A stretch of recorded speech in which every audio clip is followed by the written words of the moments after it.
Pernahkah kalian bertanya-tanya kenapa sebuah produk seperti kopi biasa tiba-tiba begitu viral dan dicari banyak orang? Fenomena ini terlihat sederhana. Tapi jika kita berhenti sejenak dan bertanya, mengapa? Mengapa kita rela mengantri? Mengapa sebuah merek bisa tiba-tiba meledak? Jawabannya lebih dari sekedar karena enak atau karena viral. Jawabannya adalah sebuah arsitektur tak kasat mata yang mengatur hampir setiap keputusan pembelian kita, yaitu adalah teori permintaan.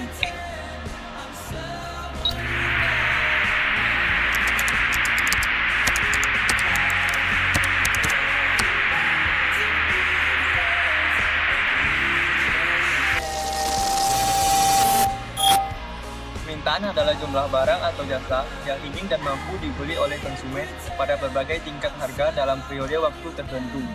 Lalu, ada yang namanya hukum permintaan.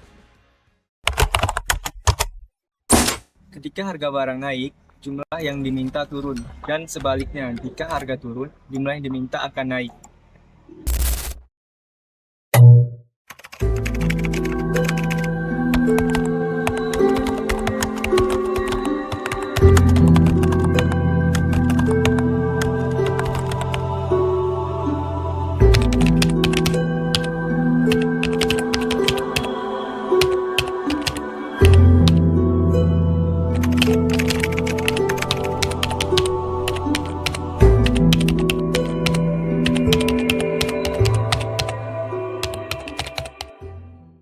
Lagi diskon nih. Belum. Diskon ya bang? Ya, lagi diskon yang awalnya dari 130 dari 60 jadi 60 ada. Wih mantap tuh. Itu beli 3 ya bang? Ya.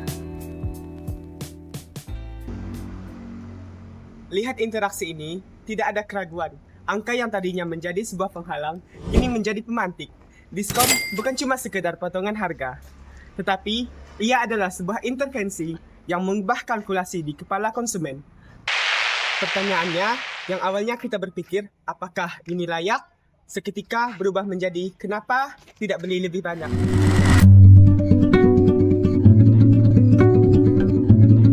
Inilah hukum permintaan dalam bentuknya yang paling murni.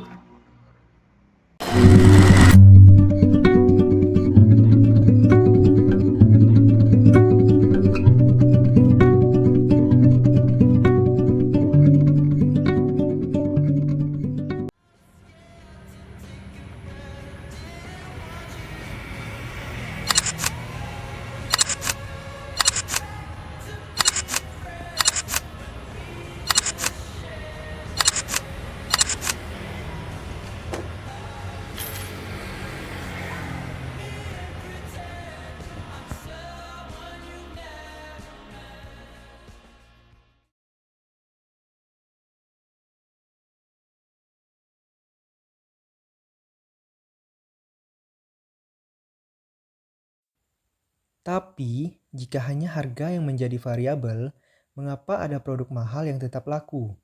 Dan mengapa ada produk murah yang tidak dilirik sama sekali? Disinilah kita harus melihat lebih jauh.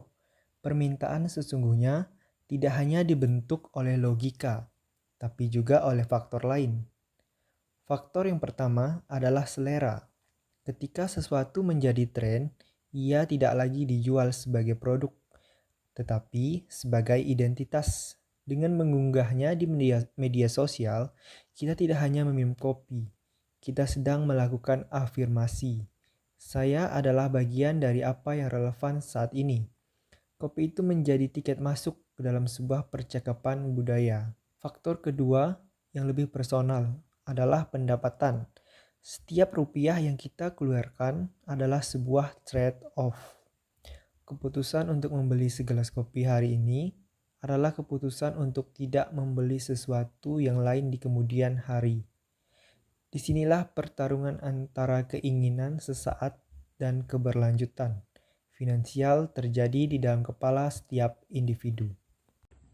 Pada saat hari biasa yang digambarkan oleh kurva biru D1, ketika harga kopi es berada pada posisi tinggi, jumlah permintaan sangat sedikit, bahkan bisa saja tidak ada.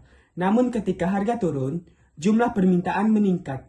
Kurva biru ini mencerminkan kondisi permintaan saat hari biasa. ketika minuman kopi es masih dalam keadaan normal tanpa adanya tren khusus. Permintaan berada pada tingkat yang stabil. Hal yang sama juga terjadi pada kurva merah, trending atau D2.